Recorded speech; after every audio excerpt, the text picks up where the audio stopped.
हाँ, तो MSc final physics में वंस अगेन कल के टॉपिक को हम कंप्लीट करते हैं। कल हम कट ऑफ फ्रीक्वेंसी पढ़ा रहे थे। तो कट ऑफ फ्रीक्वेंसी में उसके बारे में बताने जा रहे थे, बता नहीं पाए थे वो।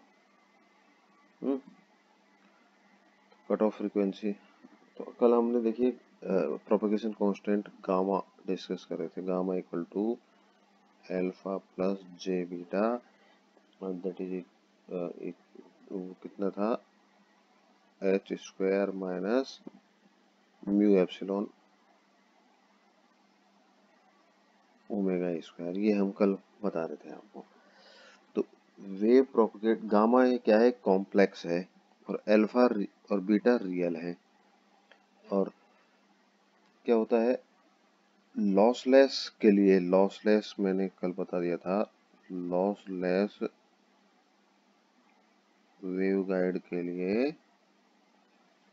अल्फा 0 होगा, तो gamma is purely J beta के इक्वल होगा, और ये किसके इक्वल होगा, H square minus mu epsilon omega square के बराबर होगा। या बीटा इक्वल टू, ऐसा लिख सकते हैं हम, ये अंडर रूट में है, तो mu epsilon omega square minus H square. H square एक कांस्टेंट है, तो बीटा की वैल्यू की आ गई है मेरे पास। तो अब देखिए, फॉर एग्जिस्टेंस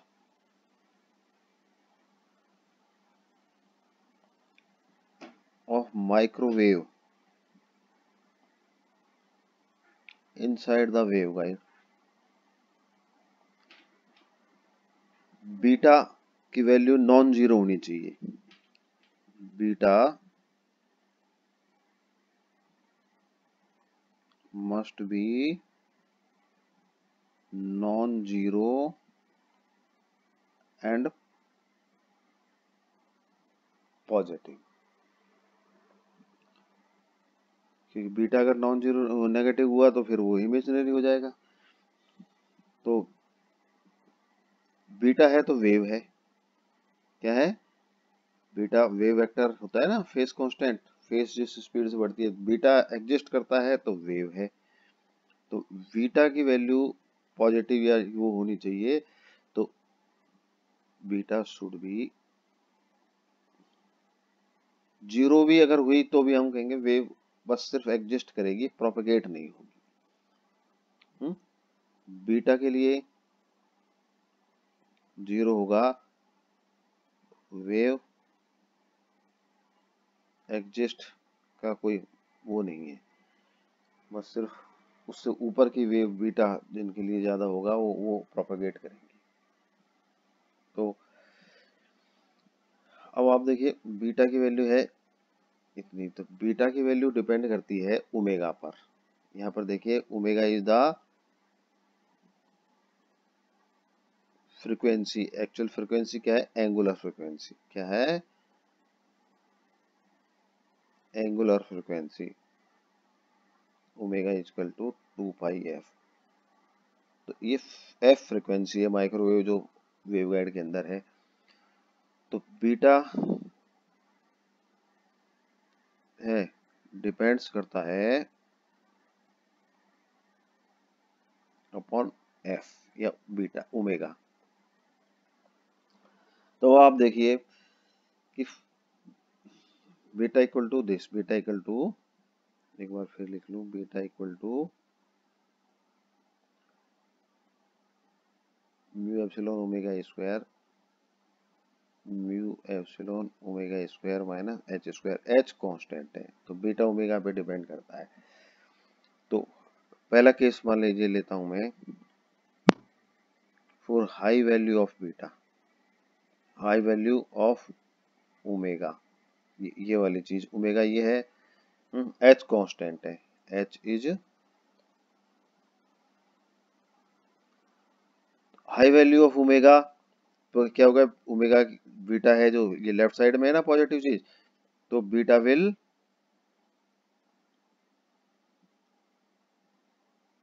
पॉजिटिव, तो वेव इजीली एग्जिस्ट करेगी। Wave exist. दूसरा केस, अगर बीटा की ओमेगा की वैल्यू थोड़ी कम कर दें और इतनी हो जाए कि बीटा इक्वल टू 0, कितना हो जाए, बीटा की वैल्यू पॉजिटिव से कम होते होते कितनी हो जाए, 0 हो जाए। बीटा 0 हो जाए, इसका मतलब इस इक्वेशन से क्या होगा, constant h square equal to omega epsilon, और वो हम मान लीजिए वो पर्टिकुलर फ्रीक्वेंसी ओमेगा सी कह रहे हैं, उसको क्या कहें।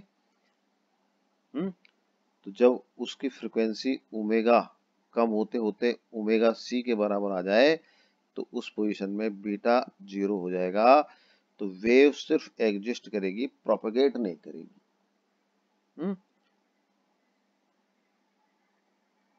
Wave will not propagate.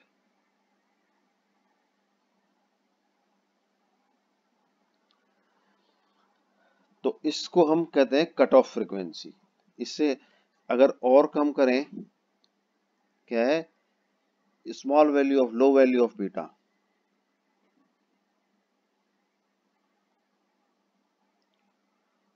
तो लो ऑफ वैल्यू ऑफ बीटा, तो बीटा की वैल्यू अगर और लो हो गई, तो लो वैल्यू ऑफ बीटा नहीं,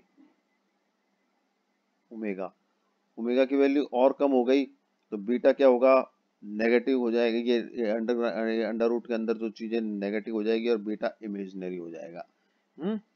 beta will imaginary, wave will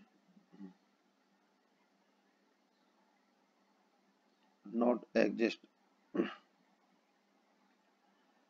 तो हमने देखा एक पर्टिकुलर फ्रीक्वेंसी से नीचे वेव एग्जिस्ट नहीं करेगी, और उससे ऊपर की ही सारी वेव प्रोपेगेट करेंगी और एग्जिस्ट करेंगी। तो particular frequency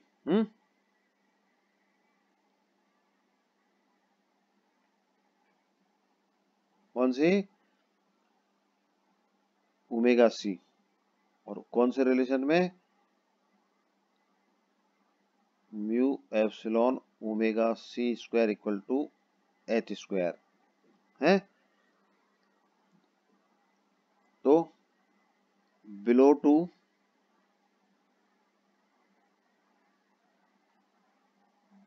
way will not exist in waveguide. तो above to omega C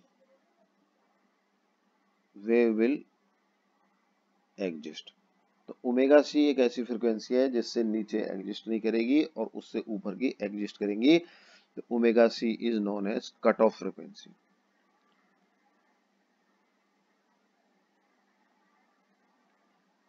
cut off frequency, क्योंकि कट ऑफ फ्रीक्वेंसी से कम फ्रीक्वेंसी होते ही बीटा की वैल्यू इमेजिनरी हो जाएगी, और वेव एग्जिस्ट करने के लिए बीटा या वेव का जो वेक्टर है, वो फेस जो कांस्टेंट है वो 0 या नेगेटिव नहीं होना, इमेजिनरी नहीं होना चाहिए, पॉजिटिव होगा तभी एग्जिस्ट करेगी। तो ये कट ऑफ फ्रीक्वेंसी बता दिया मैंने। और फिर हम आते हैं दोबारा फील्ड कंपोनेंट में।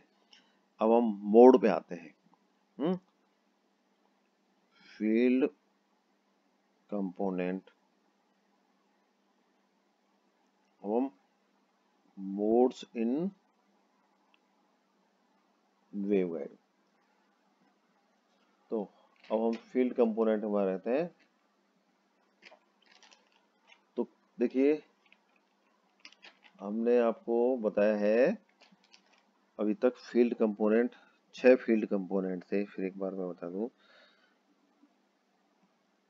ई X, E Y, E Z, H X, H Y और एच जेड। हमने E X, E Y, H X, H Y की जो इक्वेशंस, 4 इक्वेशंस हमने निकाल ली थी, और वो ई जेड और एच जेड की फॉर्म में आई थी। हमने ये सब निकाल लिया था जो ई जेड और एच जेड की फॉर्म में थी।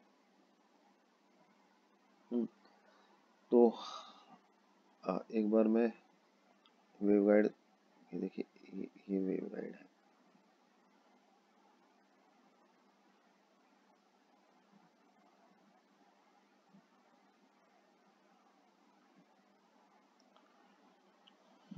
ये जेड डायरेक्शन वही है, प्रोपेगेशन डायरेक्शन, और एक एक्स मान लेते हैं, एक वाई डायरेक्शन मान लेते हैं, कोई सी मान सकते हैं, जेड प्रोपेगेशन डायरेक्शन है। फ्री स्पेस में जो वेव प्रोपेगेट होती है, वेवगाइड नहीं, फ्री स्पेस में, तो हमने पढ़ा है कि electric field and magnetic field are always perpendicular to direction of propagation.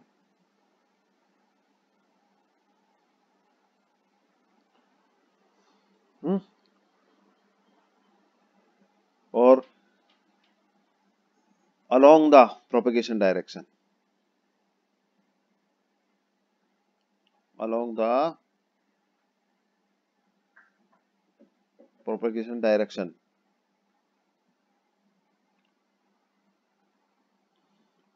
Electric field और मैग्नेटिक फील्ड जीरो होते हैं, यानी कि longitudinal component zero.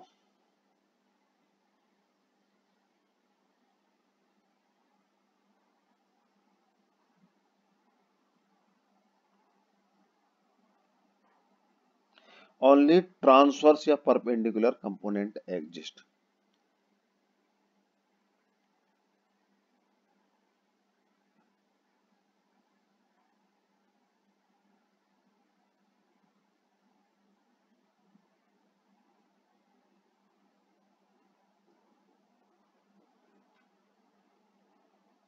Both are transverse, EF and MF are transverse.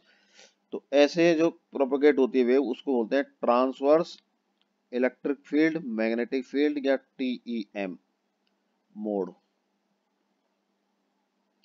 तो फ्री स्पेस में कौन सा मोड होता है? फ्री स्पेस में ट्रांसवर्स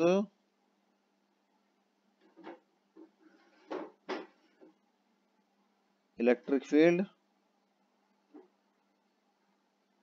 मैग्नेटिक मोड,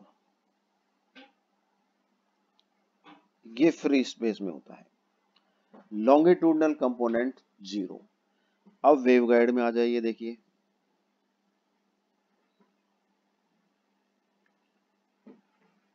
वेवगाइड में देखिए जेड डायरेक्शन लॉन्गिट्यूडनल या अलोंग द प्रोपेगेशन डायरेक्शन है।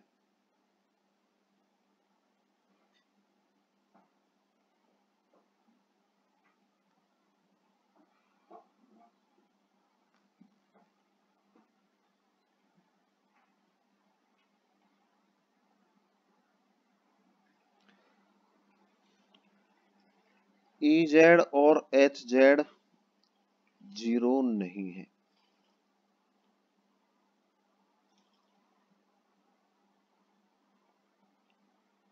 यानी कि जेड डायरेक्शन में इलेक्ट्रिक फील्ड और मैग्नेटिक फील्ड हो सकते हैं, होते हैं या हो सकते हैं, आप समझिए।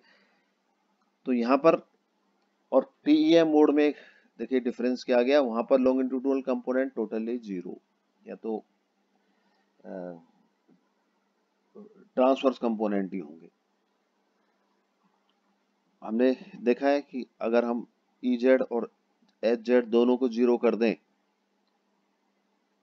If H Z equal to zero और E Z equal to zero, दोनों जीरो हो जाएं, तो हमने क्या निकाला था, E X, E Y, H X और H Y, these all are the function of E Z H Z. तो ये सब भी जीरो हो जाएंगे, तो 6 के 6 कंपोनेंट हो जाएंगे, तो मतलब फील्ड माइक्रोवेव एग्जिस्ट ही नहीं करेगी। तो माइक्रोवेव एग्जिस्ट करने के लिए वेवगाइड में जरूरी है कि इजेड एच जेड जीरो नहीं हो। तो हम एक तो for existence of microwave in waveguide,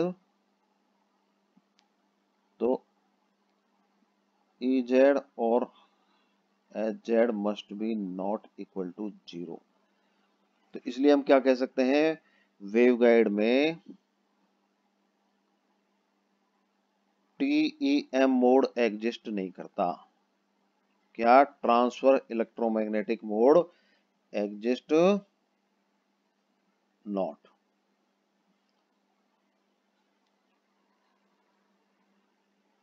तो वेवगाइड में टीईएम मोड एग्जिस्ट नहीं करता, ये क्वेश्चन आता है वाई टीईएम मोड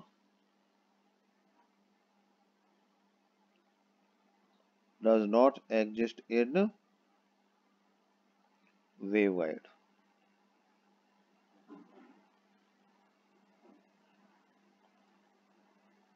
तो वेवगाइड में दो मोड एग्जिस्ट करते हैं, उनको कहते हैं हम वेवगाइड में